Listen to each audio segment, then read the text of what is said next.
मटियारी खां ख़बर शामिल कयूं पिया। नरेश कुमार जी रिपोर्ट मुताबिक़ टाउन कमेटी मटियारी जो महरमुल हराम जे इंतजामनि जे जाइज़े लाइ इजलास chairman town committee Matiari Syed Hassan Murtaza Shah जी सदारत हेठि थियो।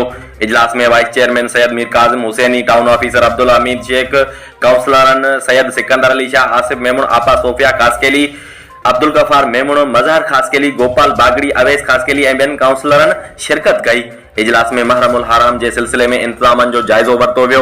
इजलास खां पोइ मीडिया के ब्रीफिंग दींदे chairman town committee Matiari Syed Hassan Murtaza Shah Jamot जो चवण हो त महरमुल हराम दौरान शहर में सफाई, लाइटिंग, तोड़े जलूसन जे रस्तनि के हवाले से इंतजाम मुकम्मल किया विया आहिनि।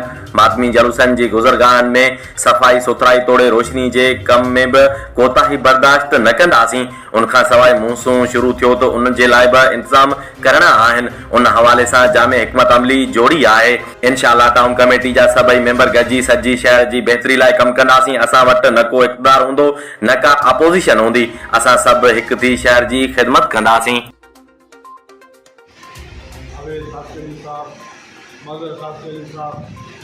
तारीख़ में पहिरियों दफ़ा ट्रांसजेंडर जी आहे असांजी माफ़ी करीमा बापा सोफिया साहिबा आई आहे छोकिरो इलाही कुझु सिखण जो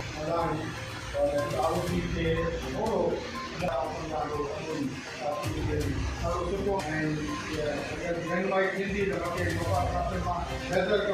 जेका जीअं मिली टाउन मुंहिंजी आहे, घर मुंहिंजो आहे, मूं बिस्मिल्लाह करे अपनायो।